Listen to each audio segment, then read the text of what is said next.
Nous pourrions penser que le Fonds monétaire international, organisme prestigieux censé réguler au niveau mondial les politiques monétaires des États qui composent la planète, nous aurions donc pu penser que ce Fonds monétaire international, le fameux FMI, est une structure sérieuse, solide, importante pour l'équilibre financier mondial.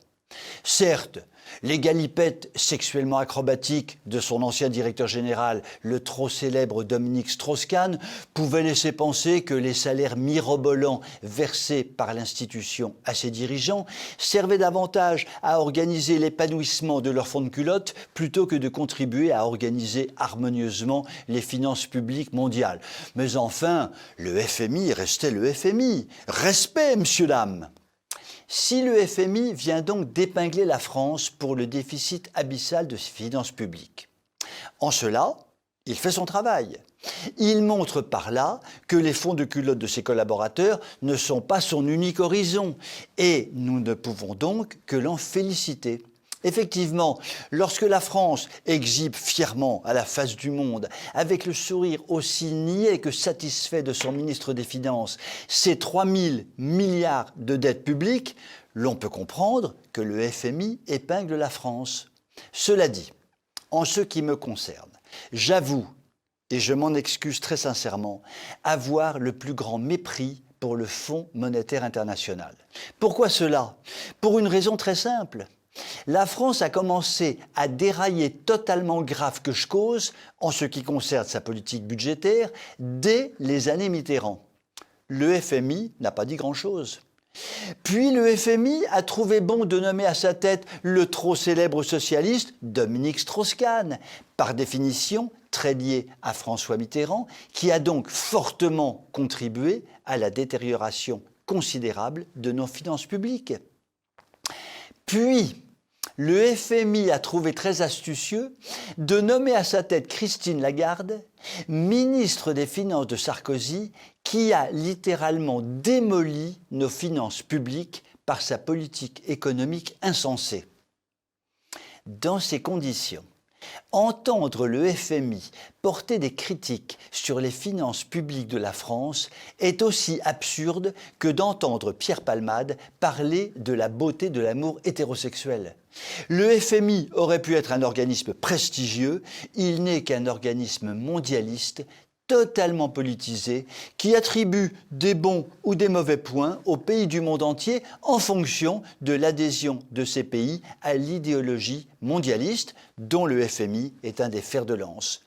Que les finances publiques de la France soient dans un état lamentable, cela est certain, mais que le FMI au moins ait la décence de ne pas en faire son cheval de bataille, lui qui n'a rien fait pour aider la France à se remettre dans le droit chemin depuis 40 ans au moins. Je vous souhaite une très bonne soirée.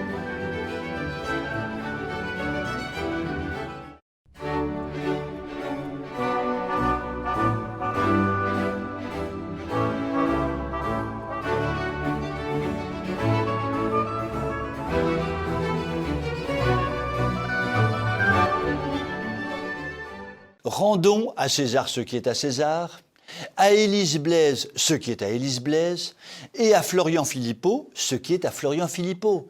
Depuis 3 ans environ, Élise et Florian, et bien sûr beaucoup d'autres gens avec eux, ne cessent de marteler que dans la sinistre affaire du Covid-19, le laboratoire Pfizer était très certainement au centre d'un gigantesque scandale qui un jour ou l'autre ne pouvait pas ne pas éclater. Du vaccin contesté par tant de scientifiques, puisque non testé sérieusement, jusqu'aux commandes pharaoniques passées pour le compte de l'Union européenne par Madame Leyen à son très grand ami, le président de Pfizer, il plane sur toute cette affaire une odeur de soufre qui commence certainement à griller peu à peu les poumons des dirigeants du laboratoire Pfizer. Jusqu'au milieu de l'année 2022, le président du laboratoire, le trop fameux Bourla, le grand pote à la hyène, portait beau, portait méprisant, portait intouchable. intouchable par tous, sauf par la hyène. Et puis, depuis quelques mois, la roue a tourné et le président Bourla commence manifestement à paniquer. C'est ainsi que Florian Philippot informait tout récemment que les dirigeants du laboratoire venaient d'interdire à tout leur personnel toute communication en quoi que ce soit sur le Covid-19 et sur le vaccin Pfizer. Que signifie cette interdiction ? Cela signifie que les dirigeants de Pfizer ont une peur panique que leurs employés disent des choses qu'il ne faudrait pas dire, révèlent des choses qu'il ne faudrait pas révéler, produisent des documents qu'il ne faudrait pas produire, etc., etc., etc. Comme le dit avec beaucoup d'intelligence Florian Philippot, la peur est en train de changer de camp. En effet, jusqu'à maintenant, la peur paralysait un très grand nombre de scientifiques, de médecins, de chercheurs, de journalistes et tant d'autres, qui n'osaient exprimer leurs interrogations sur Pfizer de crainte d'être catalogués de complotistes et de connaître une immédiate mort sociale. Désormais, ce sont les dirigeants de Pfizer qui refusent toute discussion, toute explication, tout débat. Ils se terrent dans le plus grand silence pour essayer de se faire oublier. Pendant plusieurs années, Pfizer a affiché une arrogance et un mépris total envers ceux qui le contraient. La peur change actuellement de camp et le laboratoire risque de payer très cher cette arrogance et ce mépris total. Tante Gertrude a raison de dire que votre chroniqueur préféré autoproclamé est aussi sadique que vicieux, car votre chroniqueur préféré autoproclamé doit vous le dire, il se réjouit sadiquement et vicieusement des ennuis futurs du laboratoire Pfizer. Je vous souhaite une très bonne soirée.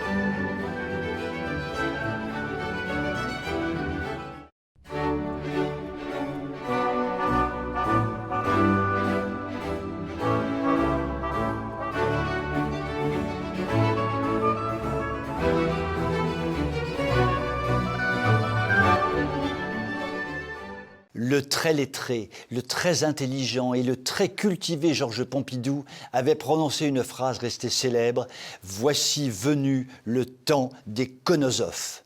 Dans son esprit, les conosophes n'étaient qu'un ramassis de pseudo-intellectuels, de pseudo-philosophes, de pseudo-journalistes qui sont à l'intelligence ce que le Coca-Cola est au grand cru bordelais.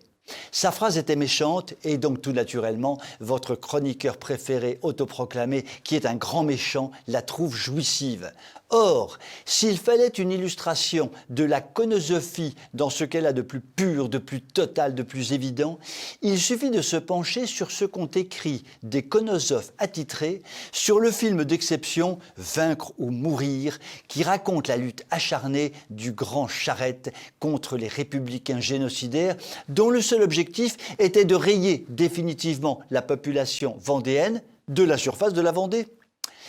Commençons par le média appelé « Écran large » qui explique fièrement « À la vue de vaincre ou mourir, on espérerait presque que l'enfer existe réellement pour y voir ses responsables, prosélytes et réactionnaires y brûler avec délectation. » Là, le probable stagiaire pigiste conduit tout droit au bûcher les prosélytes et les réactionnaires, comme l'évêque Cochon-Halal avait conduit au bûcher la merveilleuse Sainte Jeanne d'Arc. Ben mon cousin. Passons maintenant au journal Le Monde, dit l'immonde. Une bouillie audiovisuelle qui égrène tous les poncifs les plus éculés du film historique, remuant son imagerie christique et viriliste à coups d'effets visuels d'un autre âge. Le probable stagiaire pigiste, totalement absorbé par TikTok ou autres réseaux sociaux, ne saura probablement jamais que les guerres de Vendée, ces fameux poncifs éculés, ont abouti au massacre de 250 000 à 350 000 Vendéens qui voulaient simplement et virilement défendre leur terre et la religion catholique. Mais le pompon revient au journal Libération, Libé pour les intimes. Un objet étrange objet à thèse tout entier engagé dans la défense du « c'était mieux avant », quand la France était une monarchie catholique, voulant tour à tour nous faire croire qu'il est un film et un docu-fiction soucieux de véracité historique.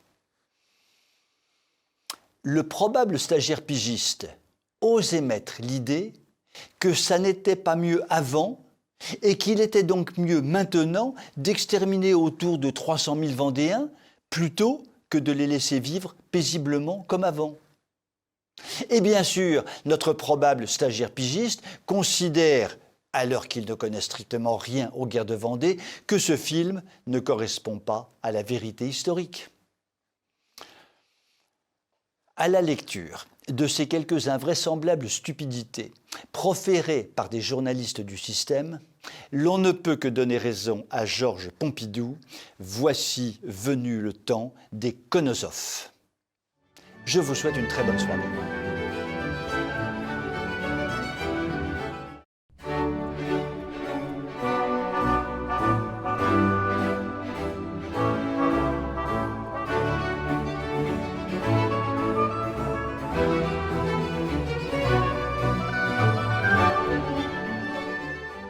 Macronor Sadikor sait qu'il n'en a plus que pour 4 ans.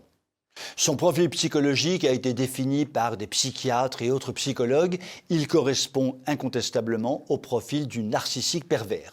Ce qui signifie qu'il se moque totalement de ce que l'on pense de lui et que l'exercice du pouvoir lui procure une jouissance non dissimulée. Ainsi, il considère que la France qu'il est censé diriger est un laboratoire lui permettant de vérifier le bien fondé de ses lubies. Parmi celles-ci, il entend vérifier que le meilleur moyen de gouverner un pays consiste à développer toutes les peurs possibles et imaginables afin que la population, inquiète comme jamais, accepte sans rechigner toute mesure prise par le pouvoir. La communication gouvernementale est donc fondée sur l'évocation de toutes les peurs. « Maman, j'ai peur !»« Macronor Trouillard me fait peur !» Inutile de dire que sur le Covid-19, la peur a régné en maîtresse. La population a été mélangée à une peur panique avec du médicament. La peur permanente distillée par le gouvernement a permis la mise en œuvre d'une politique sanitaire aussi dictatoriale que délirante. « Papa, je veux ma picouse !» Concernant les énergies consommées par les Français, à savoir l'électricité, le gaz, le fioul, le gasoil, l'évocation permanente par le gouvernement de possibles pénuries a paniqué la population qui a restreint sans rechigner sa consommation d'énergie et ne fait finalement pas grand-chose pour protester contre la hausse délirante des prix de l'énergie. Une autre peur s'est invitée dans le débat, la peur d'une pénurie alimentaire qui inquiète les Français et leur fait subir, sans trop de protestation, la hausse extraordinaire du prix des produits alimentaires. « Maman, j'ai faim !» Nous avons également le martèlement médiatique sur le froid de cet hiver et sur la chaleur qui s'annonce cet été. « Tonton, ça caille ! Tonton, on va crever de chaud cet été !» Actuellement, le gouvernement développe une peur supplémentaire, le manque d'eau, ce qui ne peut évidemment qu'inquiéter fortement la population. « J'ai soif !» Sans oublier le fameux réchauffement climatique martelé quotidiennement par le système et qui rend chaque Français coupable de la destruction de la planète. « Papa, tu casses la planète avec ta bagnole pourrie !» Macronor Sadikor, qui ne souffre évidemment d'aucune pénurie, ne peut que se frotter les mains devant le spectacle d'une population atteinte par le syndrome de la peur grâce à ses bons offices. À l'évidence, il jouit comme jamais de la situation de peur qu'il génère. Il suffit d'écouter ses discours lamentables et d'examiner sa gestuelle qui ne l'est pas moins pour se persuader sans difficulté que sa politique, qui consiste à faire courber les chines au peuple de France, lui procure une jouissance intense. Macronor Sadikor Jouissator tient tous les pouvoirs entre ses mains et se comporte comme un chef mafieux, comme un chef de clan dont l'autorité ne se discute pas. Il dit tout et le contraire de tout, fait tout et le contraire de tout, est profondément méprisé par une grande partie des Français et par le monde entier. Il s'en moque éperdument, car c'est un pervers narcissique. Les Français l'ont voulu, ils l'ont eu, Mais alléluia, les Français commencent à comprendre. Je vous souhaite une très bonne soirée.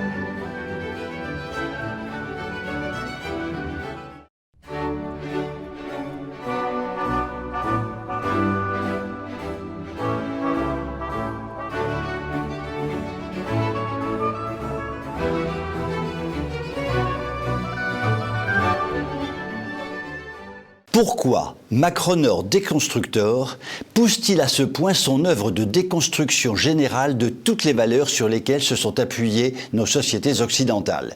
Pourquoi dirige-t-il la France vers le gouffre à la vitesse de la fusée Ariane? Pourquoi est-il à ce point obsédé par la mission qu'il s'est donnée, à savoir laisser un champ de ruines après ces 10 ans de gouvernement dramatique de notre pays millénaire?